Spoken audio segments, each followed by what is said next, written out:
the apple. Now we can carefully cut down along one side of the apple core until the knife bottoms out on our makeshift spacers, then use the spacers as a guide to gently cut in from the side. When the two cuts meet, you'll have an apple wedge that pops right out. And while we're here, let's cut a piece from the other side the same way. Now our goal with these is to cut out 3 more L-shaped wedges about 1/4 inch thick. And this time, rather than cutting in sideways toward your fingers, try turning the piece over so you can cut downward and meet the first cut at the bottom. Now with a little wiggle, a new apple wedge should break free. If you repeat the process 2 more times, then stagger the pieces back together, the effect is a beautifully layered wing. Now just cut the other piece the same way and your swan's body should look like this. To make a place for the head, all we need to do is carefully cut into the front of the body and gently lift the pieces out to reveal a clean and fairly deep groove.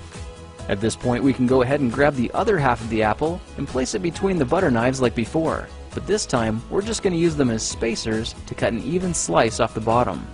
You can see that repeating this process 3 or 4 times gives us a nice variety of shapes and sizes. Now look for a piece that resembles a heart that's been slightly flattened on top. All it takes to form the swan head is 3 strategic cuts with a knife. I made 1 angled cut to form the head, a horizontal cut to form the neck, and 1 slanted cut at the bottom for the base.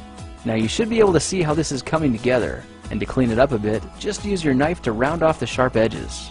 All that's left now is to place the apple seeds where you think the eyes should go, then use the side of a butter knife to press them firmly into position.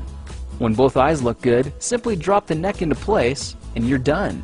You've just created a beautiful and decorative apple swan. I spritzed mine with a bit of lemon juice to help prevent it from turning brown, then put it on display to show off for our dinner guests later that night. If you try using different apples, you'll get a nice contrast of colors, and every bird will look a little bit different. Well, now you know how to take any ordinary apple and turn it into a decorative and edible apple swan. If you like this project, perhaps you'll like some of my others. Check them out at thekingofrandom.com.